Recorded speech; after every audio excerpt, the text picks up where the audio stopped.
الحمد لله وكفى وسلام على عباده الذين اصطفى أما بعد أعوذ بالله من الشيطان الرجيم بسم الله الرحمن الرحيم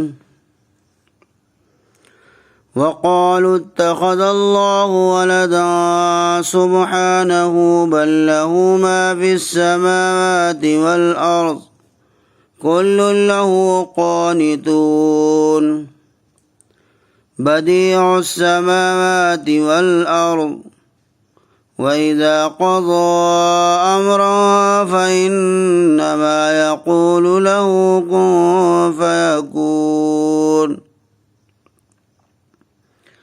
اور یہ لوگ کہتے ہیں کہ اللہ اولاد رکھتا ہے۔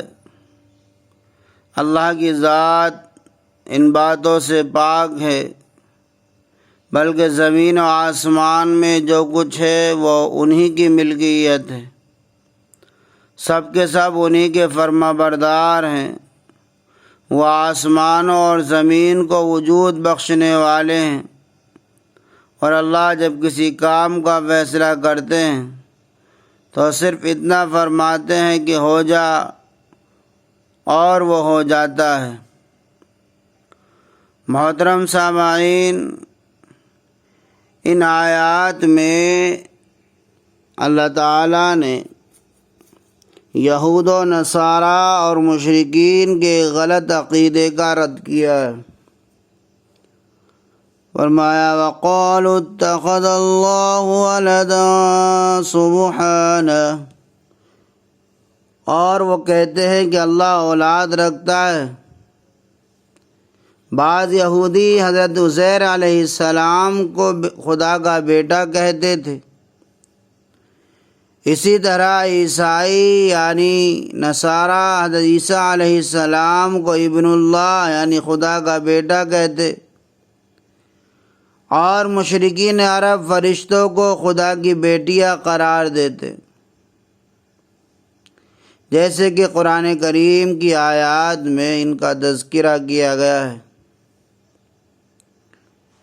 5 دلیلیں اس غلط قول اور باطل عقیدے کے رد میں بیان فرمائی۔ پہلی دلیل ہے کہ سبحانہ، یعنی یہود و نصارہ اور مشرکین معاذ اللہ یہ کہتے ہیں کہ اللہ تعالیٰ نے اپنے لیے اولاد بنا رکھی ہے، حالانکہ یہ سراسر بہتان ہے، کیونکہ اللہ تعالیٰ کی ذات اس بات سے پاک ہے، اور اللہ تعالیٰ کے لیے اولاد کا ہونا عقلاً بھی ناممکن ہے، اس لیے کہ بیٹا باپ کے مماثل اور مشابہ ہوتا ہے، ورنہ اگر بیٹا باپ کے ہمجنس نہ ہو تو پھر وہ بیٹا اس باپ کا فرزند نہ ہوگا۔ نیز بیٹے کا باپ کے ہمجنس نہ ہونا ایک عیب ہے، اور اللہ تعالیٰ عیب سے پاک ہے۔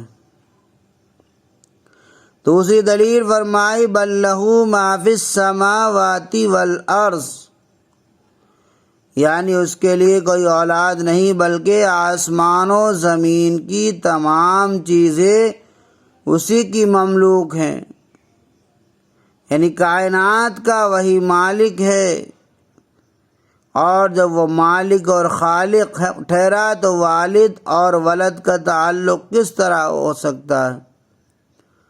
کیونکہ ملکیت اور ابنیت جمع نہیں ہو سکتی، اس لیے یہ امر ظاہر ہے کہ مخلوق کو مملوک مالک اور خالق کے ہمجنس نہیں، اور فرزند باپ کے ہمجنس ہوتا ہے۔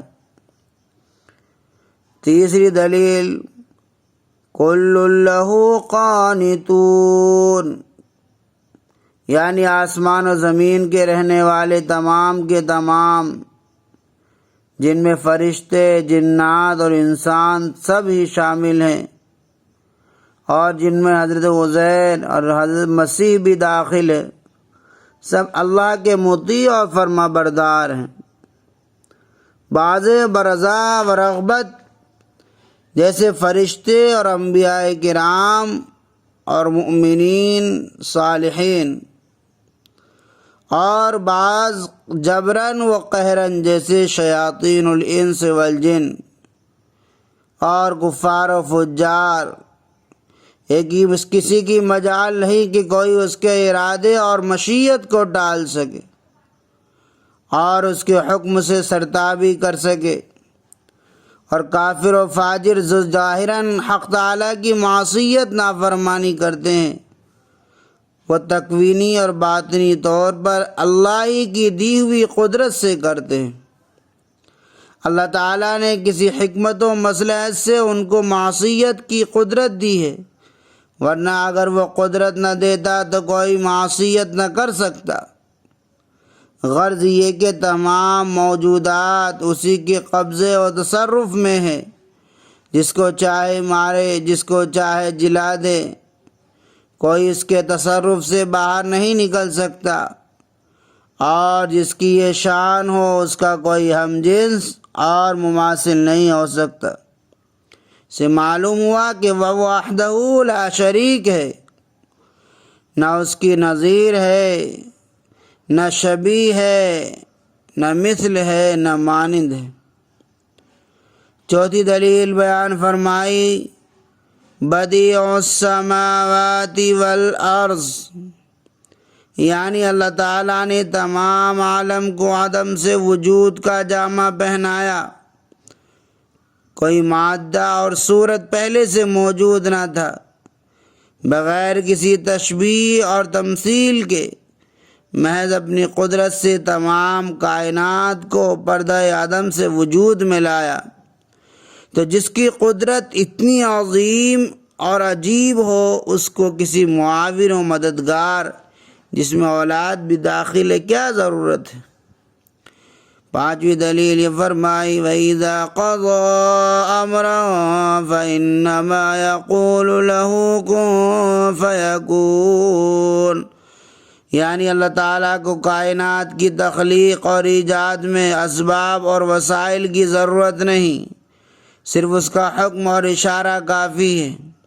ارادہ الہی کے ساتھ ساتھ فوراً اس چیز کا وجود ہو جاتا ہے جس کو وہ چاہتا ہے۔ تو جو اللہ تعالیٰ اتنا زبردست قادر ہو اور ایسی عظیم قدرت والا ہو، اس کو نہ کسی شریک کار کی ضرورت ہے، نہ کسی نائب اور نہ معاون و مددگار کی ضرورت ہے، لہذا نہ اس کے کوئی ولد ہے نہ نائب ہے۔ الغرض یہاں ان 5 دلائل سے یہود کا عقیدہ کہ حضرت عزیر علیہ السلام خدا کے بیٹے ہیں، اور نصارہ کا عقیدہ حضرت عیسیٰ علیہ السلام خدا کے بیٹے ہیں، اور مشرکین عرب کا عقیدہ کہ فرشتے خدا کی بیٹیاں ہیں، سب کا رد ہو گیا، اور ان عقائد کی وجہ سے یہ تینوں فرقے باطل ٹھہرے نہ کہ حق پر، جیسے کہ ان تینوں میں سے ہر فرقے کا دعویٰ کرتا تھا۔ دعا کیجئے کہ اللہ تعالیٰ کا بے انتہا شکر احسان ہے کہ جس نے ہم کو توحید پر ایمان لانے والا بنایا۔